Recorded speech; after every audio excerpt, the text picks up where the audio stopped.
शुभ रात्रि दोस्तों। यार मैं बाबा रूपक आप लोग से कुछ कहना चाहता हूँ। यार मैं अभी फेसबुक चला रहा था, मैंने देखा एक प्रधानमंत्री की तस्वीर मुझे अजीब लगी यार, कि हमारे देश ने अपनी जनता उन्हें अपने नेतृत्व करने वाले कैसे लोगों को चुन लिया है।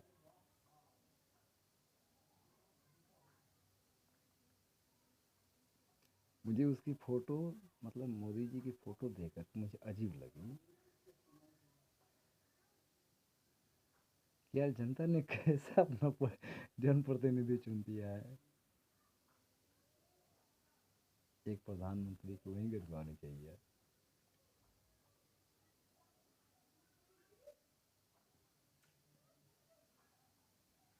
इसमें गलती किसकी है? उसकी नहीं है, गलती उसकी है, उन मूर्खों की है जिन मूर्खों ने उसको चुना है। उसकी क्या गलती है? तुमने चुना ही ऐसा है, तो जो कर रहा है वो ठीक ही कर रहा है। अगर तुम पहले जान जाता कि हाँ वो एक एक्टर है। नहीं जाना। अरे मूर्खों, कभी तो सोचो, वो जो जो कह देता है तुम करता है, तुम कभी अपना अकल नहीं लगाता है, हैं? मोदी जी ने कह दिया, मोदी जी ने तुझे जो कह देगा वही कर देगा। तेरी अकल खोपड़ी नहीं है अपनी सोचने समझने की, तेरी खुद अनुभव करने की जरूरत नहीं है। तुम खुद शास्त्र गीता ज्ञानी सब नहीं पढ़ा है। तेरी अकल मतलब अब भाड़ में चली गई है बेवकूफ़। तो तुमने चुनाव ही ऐसा किया। मैं यार उसका फ़ोटो देखा, अजीब सी भयानक सा। कहीं मैं देखा बंदूक लेकर है ठीक है, कहीं चंदन टीका किया है, कहीं चश्मा उश्मा पहन कर। यार तुम देश चला रहा है कि फिल्म शूटिंग कर रहा है? आप खुद सोचो। सूत उठकर अपने पूर्वजों को गाली देता है और सब कहते हैं कि हाँ ठीक है ठीक है ठीक है ठीक है। जय मोदी जी। सूत उठकर अपने पूर्वजों को गाली देता है ना। अपनी समझते हैं। आज ने संविधान बनी है। जिस समय देश हमारा गुलाम था, अंग्रेजों के अधीन था, और एक से वीरों ने अपनी जान कुर्बान कर दी, उस समय कौन सा संविधान था? उस समय कौन सी जातियाँ थी? कौन समय से धर्म थी?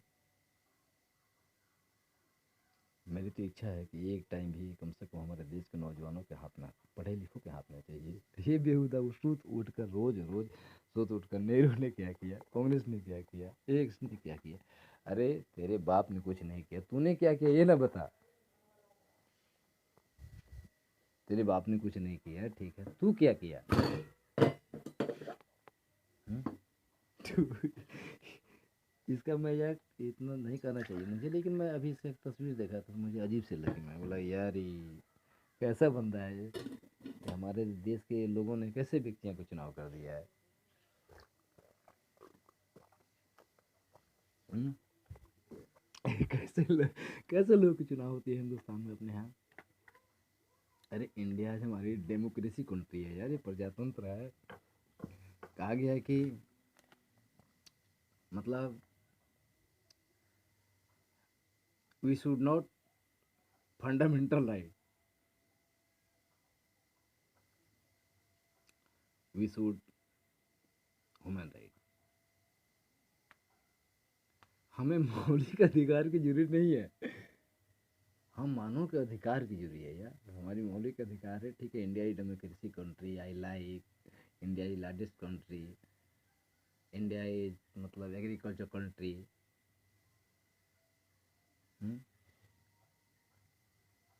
आई लाइक इंडिया इज मतलब 70% people and depend on agriculture. ठीक है, अच्छी बात है। लेकिन नहीं, हमें मतलब हमें मौलिक नहीं, हमें तो मानवता का अधिकार चाहिए ना जी। हैं? हमें स्वतंत्रता कि नहीं हम स्वतंत्र हैं उससे कोई मतलब नहीं है। हमें समानता के अधिकार चाहिए कि हम सब एक समान होना। ये हमारा स्वराज्य है, ये मेरा राज्य है। ये मेरा राज्य स्वराज से क्या करना है, मुझे तो रोजगार की चाहिए ना। Should be employization, so that money is not all thing, but money is best of our life. So should be money in life. Without money we cannot do any work. Why?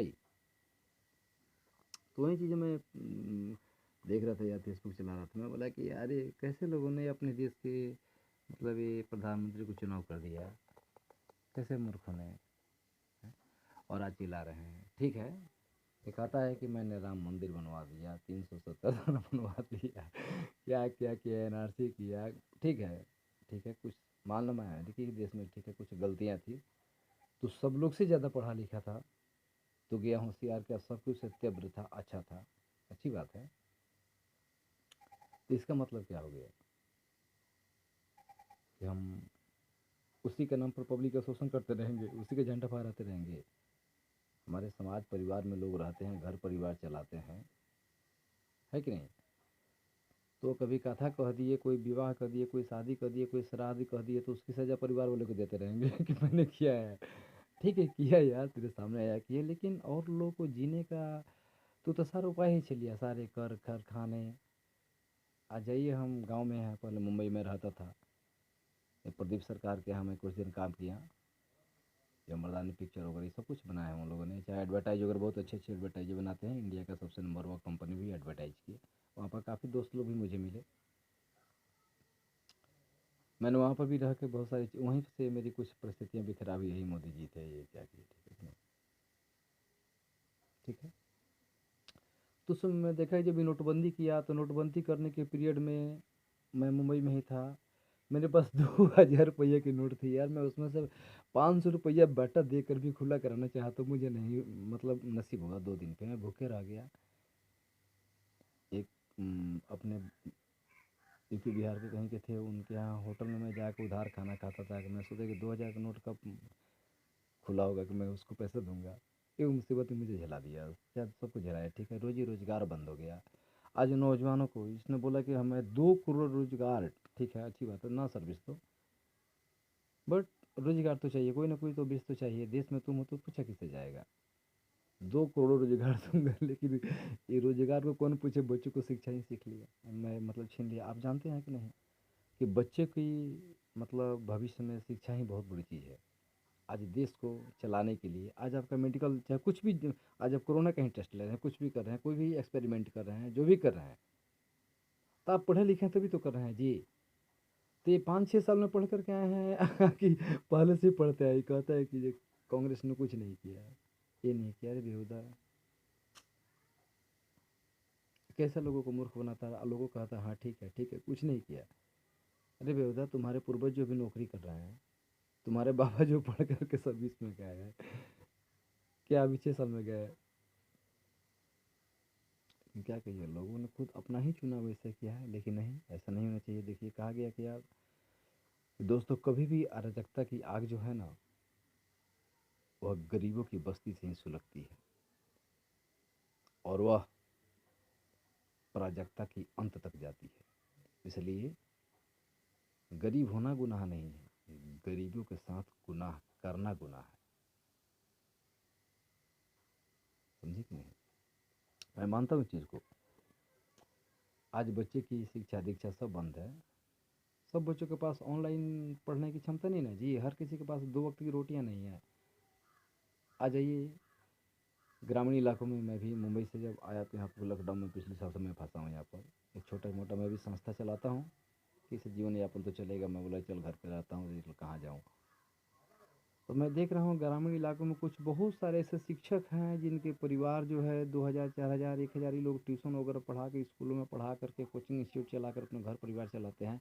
आज जो सब बंद पड़े हैं, किसी के घर पे चावल नहीं है, तो किसी के घर पे गैस नहीं है, किसी के पास तेल नहीं है, तो किसी का बच्चा रो रहा है, दूध नहीं है, तो कोई का न्योता पड़ा है, तो किसी का परेशानी है, किसी के घर टपक रहा है उसको बनवाने का नहीं है, किसी का घर टूटा है, किसी का पेंट ढह गया है, कहीं पाइप नहीं है, कहीं नाला नहीं है, कहीं सड़क नहीं है, लोग तबाही मच रहे हैं, क्या है ये। सरकार ढोल पीट रही है, पत्रकार ढोल पीट रहे हैं, हकीकत चीज़ को दिखाया नहीं जा रहा है, लेकिन नहीं, मेरी तो इच्छा है, मैं तो I kindly request to our young person कि दैट आई मतलब heartly choice that once time ruled our young person so that my youth you cannot never forget Bhagat Singh, Sukhdev, Khudiram Bose, Netaji Subhash Chandra Bose. क्या ये वे लोग थे तो उस समय कोई कॉन्स्टिट्यूशन था क्या? कोई संविधान बना था क्या? उस समय कोई धर्म थी क्या? था। लेकिन आज हमारा देश एक उग्र के हाथों में चला गया है। आज बच्चों की शिक्षा दीक्षा बंद पड़ी है, शिक्षक पढ़ाने वाले घर में पड़े हुए हैं। ठीक है यार, बीमारियाँ बीमारियाँ देश में आती नहीं है तो उसका समाधान करते हैं। या चैनलों पर कोई बहुत सारी ऐसी चीज़ होती है जिसको आदमी अंदर अंदर कंट्रोल करता है, भयावह स्थिति ना बने, लोग डरे नहीं। सबसे बड़ी बीमारी है कि आप अपने आप से स्ट्रांग रहिए। अगर आप स्ट्रांग रहते, किसी भी तरह के वायरस आते तो कुछ पल के लिए आपका जो बॉडी इम्यूनिटी है जो उससे फाइट कर सकता है। बट अगर आप ऐसे ही मतलब वीक पड़े हुए हैं, परमानेंट आप उसी डिप्रेशन में पड़े हैं, तो आप तो ऐसे ही वीक पड़े हुए हैं। घर में तो खाने की नहीं है, कोई रोजी रोजगार नहीं है, दिन भर डिप्रेशन में बच्चे से लेकर के बूढ़े तक पूरा परिवार बैठा हुआ, कहाँ जाएं, क्या करें, कैसे करें। तो ये तो मौत का तो ऐसे ही आप लेकर बैठे हैं। ये क्या करें, कोरोना तो खैर बात की बात, बीमारियाँ तो आती जाती रहेगी, ऐसी थोड़ी है। शुरू से लेकर के आज तक तो बीमारी आती ही जाती रहती है। लेकिन नहीं, क्या कहिएगा। मैं वो भी मैं देख रहा था, इसलिए मैं बोला कि यार ये क्या हो रहा है। ये कहता है कांग्रेस ने क्या किया। आज आप बताइए, जब देश आज़ाद हुआ तो पंडित नेहरू ही क्यों नहीं राष्ट्रपति बन गए? डॉक्टर राजेंद्र प्रसाद को ही क्यों राष्ट्रपति बनाएंगे? और आज राष्ट्रपति की चुनाव होती है, दो दो बार उनको रखा गया भाई, जब वो मतलब इस्तीफा देकर चले आए। क्या इससे कम पढ़े लिखे लोग हैं ना। इसके जैसा संस्कृत प्रवचन मतलब टेलीकास्ट करने उन लोग को नहीं आता था। जिनके इतिहासों में लिखा है examiner is better than examiner, उससे ज़्यादा विद्वान है ना। जिसके नाम के बच्चे आज भी पुस्तक पढ़ते हैं कि चच्चा नेहरू, और दो शब्द सीखते हैं, वो लोग कमजोर ज्ञानी थे, ये ज़्यादा ज्ञानी है ना। है कि नहीं? आप खुद सोचो।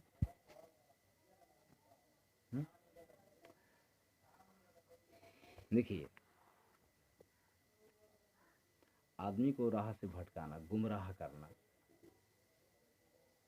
यह राजनीतिक नेतृत्व नहीं है। जब जनता अपनी हक मांगना शुरू करती है तो ये रास्ते से भटकाना शुरू कर देता है। कभी मंदिर का मुद्दा लेकर आ जाता है, तो कभी कारगिल का मुद्दा, तो कभी पाकिस्तान का मुद्दा, तो कभी चाइना का मुद्दा। मतलब जब जनता रोजी रोटी रोजगार इस की बातें करती है तो ये बहाना एगो दूसरा ही ऊपर से खींच कर लेकर चले जाता है। क्या इंसान बोलेगा? लोग सोचता है कि यार अभी तो खुद बाहर लड़ रहा है, देश में क्या पूछे। ठीक है, आज जाइए।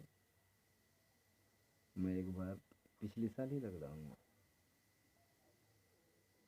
60 रुपये का या 55 रुपये का आधा किलो में तेल खरीदता था।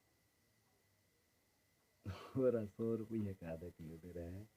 एक साल में 40% बढ़ा दिया है। क्या कहिएगा।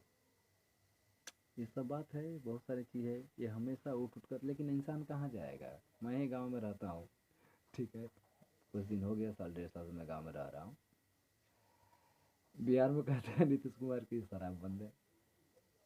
मैं बोले यार शराब बंद है, हम लोग मुंबई रहते हैं, खाते पीते हैं, ऐसी कोई बात नहीं। अपना बोला कि टहलने भी निकलते हैं। मैं टहलने निकल लिया था, जिस साइड में शराब बनता है वहाँ एक पुलिस चौकी भी है, उसके बगल में समझिए कि मैं निकला था जिस एरिया में है, वो पूरी लाइन से ही शराब का मतलब बू आ रही थी। मैं बोला कि ये स्मेलिंग कहाँ से आ रही है।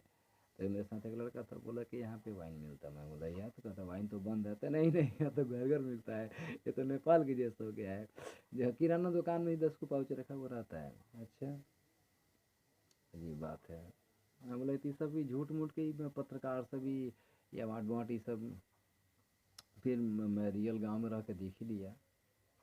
हुआ क्या कि जब मैं जैसा या जहाँ पे घर है, मैं थोड़ा सा पहले क्या था कि अभी तो ठीक है, आर्थिक स्थिति ख़राब है, तो मैं बोला कि यार मेरे गांव के मुखिया के वीडियो वीडियो सब तो कुछ करेगा, तो मैं पर्सनल लाभ के लिए नहीं किया। मैं बोला कि मेरे घर के सामने रास्ता वास्ता ख़राब था, नाला वाला नहीं था घर से निकलने का। मैं बोला यार ठीक है, यहाँ सीवरेज वेवरेज की तो करखा में तो व्यवस्था नहीं है, बट यहाँ पे ये हो जाए कि टेम्परेरली मतलब नाला भी निकलने के साथ हो जाए, तो इंसान नहाएगा तो पानी उनी जाने का तो कहीं सोल्यूशन निकल जाएगा। ये सारी चीज़ें, इसलिए मैं बोला कि ठीक है तो क्या करूँ, तो मैंने यहाँ प्रतिनिधियों से संपर्क करना किया, तो सब कहा ठीक है बनेगा ना बनेगा। फिर यहाँ पे सामाजिक यार वायलेंस हो जाता था, मैं डिस्टर्ब होता था, फिर मैं जाके वीडियो वीडियो को सीईओ को सबको इन लोगों को मैं बोला कि सर आप लोग ऐसा कीजिए, एप्लीकेशन वगैरह दिया, ये एप्लीकेशन लोग को फायदे तक रह गया। मैं बोला कि यार मैं क्या करूँ, तीन नाली जल 7 योजना, फिर कहते हैं 7 निश्चय 7 निश्चय योजना पार्ट 2 आ रहा है। मैं बोला कि यार ये फिल्म शूटिंग कर रहा है क्या, अभी पहला फिल्म तो इसका शूटिंग नहीं हुआ। कहीं पेड़ों में नल जल चल रहा है, तो कहीं नालियों में चल रहा है, तो कहीं क्या है, कहीं पानी नहीं आ रहा है, कहीं टूटी पड़ा है टूटी, क्या कर क्या रहा। मैं बोला यार ये तो अजीब सी बात हो गई। अब देखिए मेरे घर के दरवाजे के सामने से रास्ता वास्ता खराब है, इसके लिए मैंने जाकर कंप्लेंट किया। मैं बोला कि यार कहाँ जाऊँ, अंचल में गया तो हो ही नहीं रहा है, थाना पुलिस के पास गया तो हो ही नहीं रहा है, डीएम के पास आवेदन दिया हो ही नहीं रहा है, मंत्री को कॉल कर रहा हूँ उठा ही नहीं रहा, तो फिर मैं करूँ क्या। तो एक मैं एक दिन बस जा रहा था, तो मैं देखा कि उस पर लिखा हुआ है कि लोक शिकायत निवारण कुछ ऐसे स्टॉल फ्री पर आप कंप्लेंट कर सकते हैं, तुरंत इसकी ये होगी। मैं बोला कि यह तो अच्छी व्यवस्था है। तब मैं बोला कि यार इतने एप्लीकेशन देने के बाद नहीं होता है, एक बार इसको भी मैं कटा लूँ, उसके बाद मैं पता लग कहाँ जाऊँगा, ये कहाँ जाएगा इंसान। कहा गया कि जब इंसान अपने हर चीज़ से हर थक जाता है तो वही हिंसा पे उतरता है, क्योंकि उसके अलावा उसका कोई रास्ता ही नहीं रहता है। इसलिए तो मैं चाहता हूँ, समझे कि नहीं, और मैं कह भी रहा हूँ कि प्रजातंत्र में प्रजा जब अपनी पनाह के लिए जिस दिन अपनी गुनाह पर उतर जाती है ना, मैं क्या कहूँ आपसे, उसके आसमान के सितारे भी यहाँ जमीन पर आकर उसका पनाह का पाँव चूमते हैं। इसलिए जनता को ज़्यादा परेशान नहीं करना चाहिए, क्योंकि यह दुनिया दौलत वालों की नहीं है, यह कफन वालों की है। इसलिए मैं तो कहता हूँ कि kindly request to my lovely and heartly energetic young person कि once time कि that ruled on India, so that my dear younger, this is our मतलब personal choice, because you are all thing for my motherland। what fundament constitution क्या है,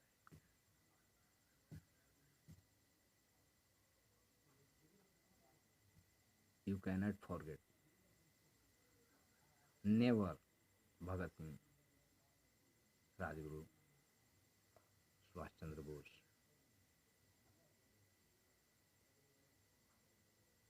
these are national hero. उस समय कौन सी संविधान थी। इसलिए एक टाइम आप लोग आज देखिए देश में धर्म के नाम पर आप खुद सोचिए ना, ये सब कहते हैं कि राम ये थे तो श्याम वो थे। मैं सॉरी यार, मैं पढ़ ही रहा था, मैं बताऊं आपको, दोनों चीज़ें मैं पढ़ रहा था। देखिए आपको मैं आपको बता दूँ, आप देख सकते हैं यह क्या है, ये तो उल्टा से नहीं दिख रहा है, पर यह है, ये आपको मैं बता दूँ कि इनके फ़ोटो से पहचान सकते हैं कि यह सुंदरकांड क्या है, सुंदरकांड। और मैं आपको बता दूँ, आप इसको भी देख सकते हैं, ठीक है।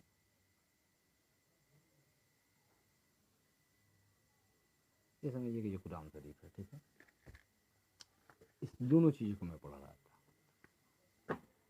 मैं बोला कि यार दोनों में तो एक मार्गदर्शन दिया गया है कि इंसान को ऐसे करना चाहिए, इसमें धर्म से संबंधित तो कोई चीज़ ही नहीं है। एक तो एक मनुष्य के लिए अपनी विचारधारा कुछ पुस्तक में रखाया है, जो आपको उसमें अच्छे लगे उसको आप अपने विचार में उतारिए, ना लगे उसको अवॉइड कीजिए, जो अच्छा लगे एक्सेप्ट कीजिए। इसमें तो इतनी विडम्बना की कोई ज़रूरत ही नहीं है। लेकिन क्या कीजिएगा दोस्तों, हमें मौलिक अधिकार नहीं, हमें मानवता के अधिकार चाहिए। हमें स्वतंत्रता की नहीं, समानता के अधिकार चाहिए। हमें राष्ट्र का नहीं, राष्ट्र में अधिकार चाहिए। हमें स्वराज्य के नहीं, रोजगार के अधिकार चाहिए। ये हमें राजनेताओं के अधिकार नहीं चाहिए, हमें राजनेतृत्व का अधिकार चाहिए। क्यों कि हमारा देश धर्म मानव का नहीं है, हमें विद्वान के अधिकार चाहिए। हमें साम्राज्यवादी की नहीं, ये जो साम्राज्यवादी होते हैं इनकी नहीं, मुझे समाजवादी के अधिकार चाहिए। हमें प्रथा की नहीं और एक कथा की नहीं, मुझे जथा की सरकार चाहिए। हमें जन जागृति की नहीं यार, जन प्रवृत्ति की सरकार चाहिए। जागृति क्या है? तो मुझे प्रवृत्ति की सरकार चाहिए, जिसकी प्रवृत्ति अच्छी हो, जिसकी नेतृत्व दे हो। तो क्या यार, हमें प्रजातंत्र में प्रधान की नहीं, हमें प्रजा की प्रधान अधिकार चाहिए। हमें जनता पर शासन नहीं, जनता की शासन चाहिए। आज यहाँ जनता पर शासन हो रही है ना, यहाँ पर जनता की शासन चाहिए, जनता की शासन। आज हमारा भारत किसी प्रशांत देश में मानता हूँ और रहेगा, और आज किसानों के साथ जो अत्याचार हो रही है ये हम लोग अभी देख नहीं रहे हैं। अरे बीमारी है, कोरोना क्या है यार, तेरे मेडिकल डिपार्टमेंट का है, उसको व्यवस्थित करो। लोग अपने सतर्क है, अपने काम में रहेंगे, अपने व्यवस्थित रहेंगे तो अपना डिपार्टमेंट अच्छे रखो ना। तेरा डिपार्टमेंट चाहिए ना। मेरे यहाँ गाँव में एक हॉस्पिटल है, उस हॉस्पिटल में पुलिस वाले होते हैं, ताला पर वो सब क्या बोलते हैं, ताला वाला कुछ अलग है, शीशा उसा सब टूटा पड़ना नाम हो गया है। आज किसी गाँव में तबीयत खराब हो तो उसको भागना पड़ेगा मोतिहारी, इसके अलावा कोई सुविधा ही नहीं। ये रमड़वा है तो आपको लगेगा जैसे कि पशु खाना है,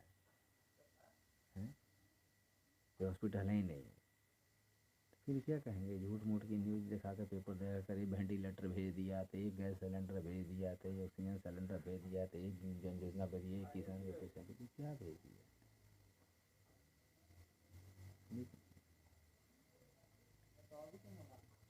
इसलिए दोस्तों आप लोग इस विचार करो, एक अच्छे नेतृत्वकर्ता का।